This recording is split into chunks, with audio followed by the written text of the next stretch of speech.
Samantala, isang kilalang universidad sa Maynila ang nagsimula sa isang munting bahay. Itinatag ito ng Christian Brothers noong 1911, kung saan mahigit 100 lamang ang mga estudyante. Bagamat sikat na ang universidad na ito ngayon, tila iilan lang ang nakaalam sa kasaysayan nito. Natin sa report ni Xiao Chua. 102 years ago, June 16, 1911, sa isang lumang bahay na bato sa Calle Nozaleda, sa Paco, Maynila, nagbukas ang De La Salle College na itinatag ng siyam na pioneer na mga gurong Christian Brothers, mas kilala bilang mga La Salle Brothers sa Pilipinas. Mga Irlandes ang mga unang brothers, kaya ang pambansang kulay ng Ireland na green ang naging opisyal na kulay ng paaralan.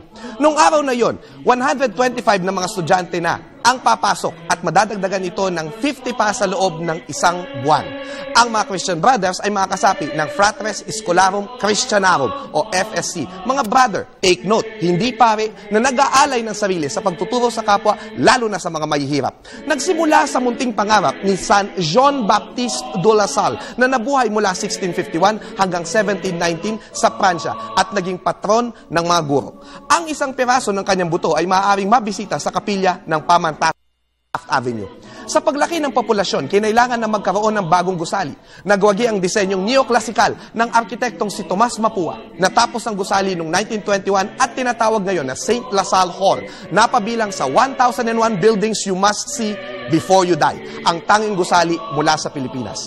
Ito ang itsura noon ng lobby, ng mga classroom, at ng dormitoryo sa ikatlong palapag nito. Noong panahon ng Amerikano, tanging mga brothers lamang ang pwedeng maging guro at lalaki lamang ang tinatanggap na estudyante. Naniniwala mga brothers sa kasabihang Latin, mens sana in corpore sano, a sound mind in a healthy body. Kaya naman, sinanay din ng mga Lasalliano sa palakasan. Ipinatayo ang naging pinakamalaking soccer football field sa bansa sa tabi ng gusali. At nahilig din sila sa handball at basketball. Magiging maigpit na karibal sa larong ito ng isa pang panlalaking paaralan, ang Ateneo de Manila.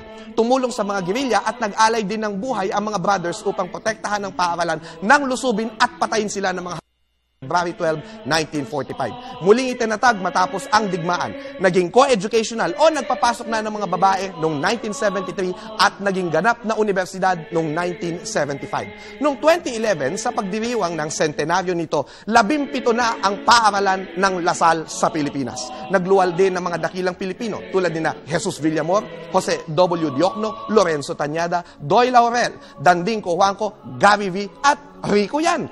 Ilan din sa mga naglilingkod sa gabinete ay mga Lasalliano, kabilang na ang Huwaran ng Katapatan, Secretary Jesse Robredo, ang dakilang brother Andrew Gonzales, FSC, dating Secretary of Education, at ni brother Armin Luistro, FSC, na ngayon ay nagpapakita ng political will sa pagpapatupad ng reformang K+12 at mother tongue-based multilingual education. Sa pamumuno ngayon ni brother President Ricky Laguda, natamo na ang target ng 20% ng lahat ng mga estudyante ng DLSU ay dapat mga eskola. Liban pa sa maraming mga paaralan na naipatayo para sa mga mahihirap.